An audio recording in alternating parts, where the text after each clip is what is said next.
associate instructor, Sifu J Bumpus. You guys know him by now. What I'm going to do, this is going to be a long time with you guys. I'm going to just cover some Jun Fan Trapping for you guys. I'm seeing some stuff online lately that, I don't know, maybe I'm getting picky in my old age, but let's talk about some issues that I see that other people are kind of putting out, okay? We're going to start reference point. I know that the Wing Chun community talks about the JKD community. They always do it from reference point. No, we don't. This is just a training bridge for us to train the mechanics of what we're learning. Once we learn those mechanics, we break out into reality and learn to score those mechanics from that. But for right now, reference point. So one thing I see, and man, this is a pet peeve of mine, try not to be too crucial, but it is a huge pet peeve of mine. The concept of coming back to go forward. Think about that. I know I over-exaggerated that a lot. Think about that in your mindset. If I want to push through this guy, if I want to take his ground, if I want to take his base, if I want to take his face, why do I need to go back to go forward? Okay, so again, the reference point is just a teaching bridge. That's all it is. Okay, so going back to go forward, from guys I've been doing, my father did Wing Chun. So he did a mixture of things, but one of the arts that he had some experience at is Wing Chun. So I was trapping at 3, my mom tells me. I always found it strange, even at a young age, probably of 10 or 11, to go back to go forward. Even though I did it, and I got video as a young teen teaching that way. Listen, all of trapping isn't back fist. I know that you see Bruce Lee doing it, and then boom, and the guy, falls down. I get it, and there is a time for the guat joy, but the back fist is our only technique, guys. In fact, it's probably one of the least effective. So from here, I don't go back to go forward. I take his space.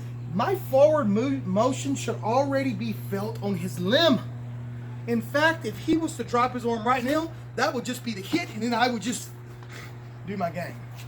It's already being felt. It's like a pulled rubber band at its core about to pop, and you don't know when. It's an explosion. So I'm here because see, this symbolizes me coming forward, right? So if I throw a finger jab, I'm not going to do this. I'm trying to hit his eye. Don't move. Let me hit the eye. Boom. Okay, now block. Oh. Think about that. Come on, man. Use common sense in your training, guys. Creativity, common sense, 2 of your best things you can have in your arsenal, right? Okay, so from here, it's already going forward. Puck saw or puck down, we'll keep it there. So from here, I go here, and I just hit. That's the first one I want you to do. Very basic. It can be finger jab. It can be palm. It can be punch. Either one. It doesn't matter once you get the trap. Now, from here, it's already going. Again, if he moves his hand, when water is going down a stream and there's a big, huge rock, the water doesn't go, ooh, should I back up and reroute? Should I take left or right? It just does its job. Just do your job. Your job is to hit this dude. So, still reference point, right? So from here, I go here. As soon as he touches the secondary trap, my goal next should be to hit. This is my shot. My goal is the next VOG. It's not to trap the hand. My goal is never to trap. This is why Jikuno trapping gets such a bad reputation. Because people don't understand it. Instructors don't understand how to teach it. So the population and the people watching this stuff is like, well, that would never work. Because people look at this as something we grab. I'm not grabbing it. I don't want to grab him, I want to hit him. So from here I go here, I'm trying to hit, but then there's the next shot. Okay, listen, I am trying to hit. If it fails, that's the next shot that I go to, and then add follow-ups. So stop going back to go forward. You can work the reference point all day long if you understand the mechanics of why you're working the training exercise. Okay? Okay, so now the lead comes in. So now let's work the same concepts, the same training strategies off of him throwing stuff. Later on, you put gloves on, you have him try to break your nose and pull this stuff off, and then you spar it. You're going to learn everything. You're going to learn the nuances. You're going to learn which you can and cannot do through sparring anyway. But right now, this is just a little tidbit for you guys to work on, especially my Jun Fan friends and colleagues. So the punch comes in. So I'm here. The first thing I want you to do is just, I want you to just slip this thing. You can put pressure here, but you see the finger jab is already there. So go here, then there's the trap from there. If I hit, if I score, I don't trap.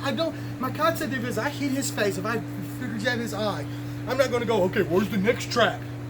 I'm going to go knock this guy's head off.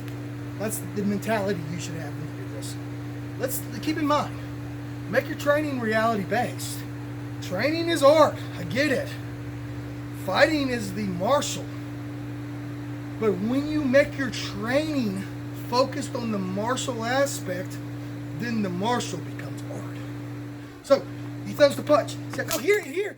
Look, there it is again. So see, I'm trying to hit the eye. He retreated. I didn't tell him to do that. He didn't know he was going to do that. My shot is, he may pull this arm back, pull that. That's still the shot. So what I'm trying to bring on is this. Economy of motion, fluidity. You don't go back to go forward. In fact, your only thing is to take his space.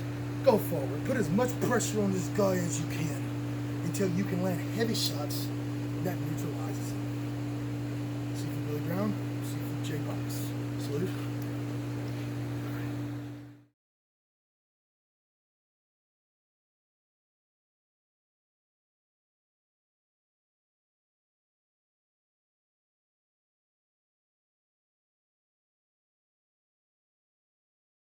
So, watch. A good way to learn it is just to touch reference point. No, this is not how you're going to fight, unless you're in a movie called Enter the Dragon. We're just going to touch reference point. I pak sao, and as soon as he blocks, I wedge. That's the part that I want you to get, because that wedge is so crucial when we talk about Jun Fan Trapping, and even when we talk about trapping with the blade, which we're going to do a lot of that this weekend.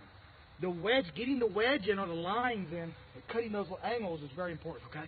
So, I want you to learn as soon as he touches, the wedge is off. See, most people, this is how they approach trapping. They block, then they grab, and they hit. Well, that sounds great, but this is the problem with that. If I go to grab and he moves the hand back, I've lost it. The wedge is like water on a duck. Watch. He moves the hand back. Beautiful. I pak sao. If he steps forward, beautiful. I lop sao. It's a sensor. It gauges his movement. Because who decides what you do in a fight? The attacker? The attacker does. Does that make sense? Unless you get a preemptive, which tomorrow, the first class of the day, the fight conference program, we do a lot of preemptive striking, which is just making hit and then go, right? So that way you dictated it. But as soon as he blocks or gets to the stance or puts his head up, now the way he responds is which will be your initial response, right? Okay. So as soon as I run into something, see, I'm trying to go. In fact, if he lowers that hand a little bit, that would go right to the eye. All right, but if I can't, that's the trap. And then I hit a lop sao. Sir. So I'm going to pak sao, very basic, like those stuff. Pak sao. Sir.